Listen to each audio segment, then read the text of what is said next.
Welcome back. Thank you for staying with us. Around 300 employees have been evacuated from Singapore's biggest bank, DBS, after one person fell ill with the new coronavirus. All 300 had been working on the same floor, the 43rd, and was sent home on Wednesday. Singapore had previously reported 47 cases of the new virus, one of the highest tallies outside China. On the stroke of noon, all 300 employees working on the 43rd floor of DBS were told to vacate the premises and work from home. In a statement issued to the media, DBS said it was conducting detailed contact tracing with all employees and other parties that the infected employee may have come into contact with. Most of the bank's senior executives, including its CEO, work extremely close by on floors 45 and 46 and share the same set of elevators as the affected individual.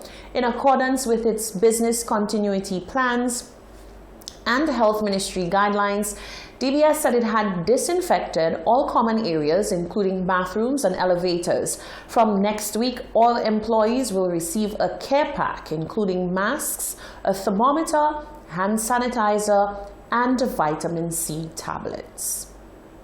In other news, Pope Francis has ruled against ordaining married men in the Amazon region as a means of addressing the shortage of Catholic priests. In October last year, a synod of 184 bishops met at the Vatican to discuss the future of the church in the Amazon.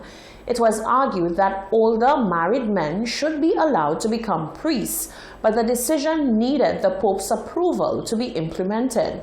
Catholic priests are required to abide by the rule of celibacy upon ordination, except in cases where married Anglican ministers have converted. Celibacy is seen as the devotion of one's life to God. The conservative wing of the Catholic Church, particularly in Europe and North America, has spoken out against the idea of married priests, arguing that this could lead to the global abolition of celibacy. It is estimated that at least 85% of villages in the Amazon are unable to celebrate Mass every week as a result of a shortage of priests. Some are said to only see a priest once a year.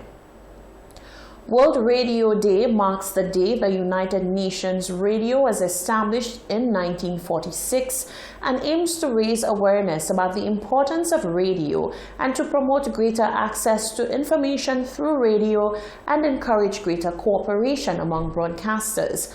The theme this year, We Are Diversity, We Are Radio, celebrates the reach of this most widely consumed medium and its value as a platform for representative discourse.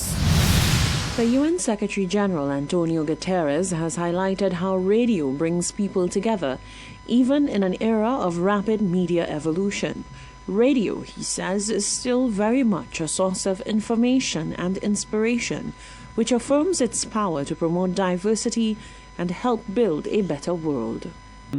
Radio retains a special place in every community as an accessible source of vital news and information.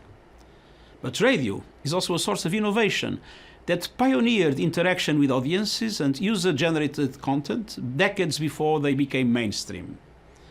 Radio offers a wonderful display of diversity in its formats, in its languages, and among radio professionals themselves. This sends an important message to the world.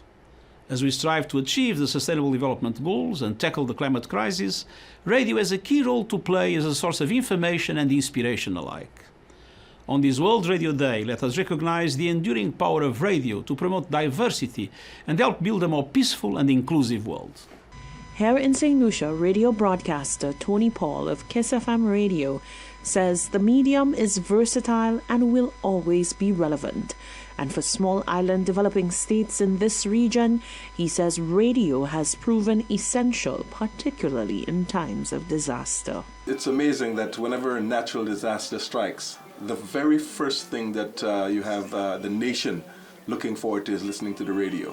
So a lot of times when these radio stations are on, they actually, people are tuned in and they make calls to the radio station if the phones are working, or they listen to those radio stations to hear among some of the disasters that have happened in what areas. And the beautiful thing is that if telephone systems are still up and running, you can actually call certain areas, or they call into the radio station to say, well, this has happened, that has happened. He says the opportunity to interact and get to know radio personalities continues to drive the popularity of radio. But he says there is a greater need for standards across the board. Greater training of radio personalities, and perhaps taken a lot more serious than it really is taken right now. I'd like to see that because it's much too open, and almost anything goes on other radio stations, and that is something that I, as one of the old boys in the business, it's a business where you have, when we were younger, we used to try to get into, and it was extremely difficult because you have to be able to speak well. Back in the day, your pronunciation and all of that had to be like the best, you know. People used to listen to radio so that they can hear how people pronounce words, to say this is how it's pronounced, because the radio personality said that. So I'd like to see at least maybe we go somewhere close to, you know, it's difficult to go back, but at least close enough to that, where people get trained and they realize that pronunciation is the key to the success of you as a personality. World Radio Day was first proposed by Spain in September 2010. With backing from the broadcasting associations around the world, it was unanimously accepted by UNESCO member states in November 2011. Now, the recent news of the non-national being quarantined has raised fresh fears and concerns about the possibility of a coronavirus case being confirmed in our region. The Ministry of Health, along with other stakeholders, have held emergency health meetings and have been keeping the nation up to date on the situation as it evolves. So, here are the facts surrounding coronavirus.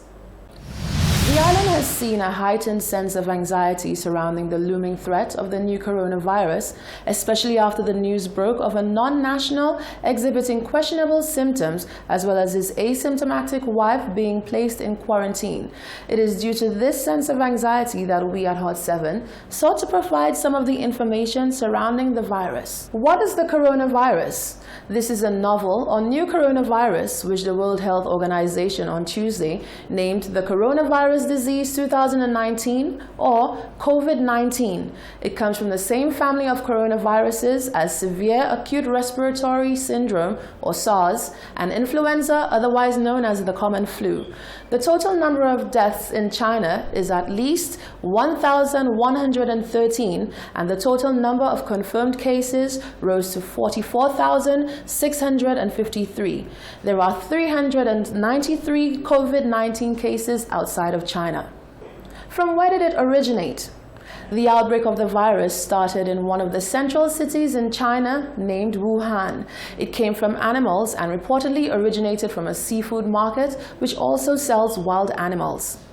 What are the symptoms? Persons suffering from COVID-19 will exhibit symptoms including dry cough, fever, and breathing problems. In severe cases, the symptoms can develop into viral pneumonia, severe acute respiratory syndrome, kidney failure, and, finally, in the worst case, can result in death. Who is most at risk? Whilst the epidemic is no joking matter and the World Health Organization has declared the outbreak a public health emergency of international concern, persons are asked to remain calm and clear-minded. COVID-19 is not the immediate death sentence, as the symptoms in most cases are mild and most persons might not even realize that they have the virus, nor will they end up hospitalized. Those most at risk include the elderly and generally persons over 40, although the youngest person diagnosed was a newborn. Others most at risk include persons with underlying conditions, namely cancers, HIV, AIDS, heart disease, and respiratory issues. In those cases, said individuals have immune systems that are not robust enough to fight the illness. The more severe cases and deaths all occurred in people stemming from the mentioned group. How is the virus transmitted, and is it contagious? Although the early cases revealed that COVID-19 was transmitted from animal to person, it is also transmitted from person to person through droplet transmission, where a virus is passed on due to an infected person sneezing or coughing, as well as by direct contact.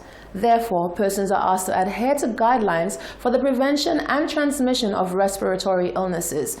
These include washing and cleaning hands frequently with abundant soap and water or alcohol-based hand rub, especially after coughing or sneezing, when caring for the sick, before, during, and after preparing food, before eating, after toilet use, when hands are dirty, and after handling animals or animal waste. Proper cough etiquette, that is covering nose and mouth when coughing or sneezing with tissue or flexed elbows. Avoiding close contact with anyone with cold or flu-like symptoms. Thoroughly cooking meat and eggs, and avoiding unprotected contact with live, wild, or farm animals. Where have cases been confirmed? COVID-19 has been confirmed in 24 countries thus far. It has been confirmed throughout the Chinese mainland and has since spread to countries including parts of the United States, Canada, Russia, France, the United Kingdom, Thailand, Japan, Australia, and Italy, to name a few. Contrary to rumors, the virus has not been confirmed in any Caribbean island, including right here in St. Lucia. Is there treatment for the novel coronavirus? At the moment, there is no treatment for the virus, although health officials are working overtime trying to develop one. The use of antibiotics are futile as they don't work on viruses. Reporting for Hot 7 News, I am Rochelle Gonzalez. This is the Hot 7 TV Nightly News. The St. Joseph's Convent School sports feature is coming up after the break.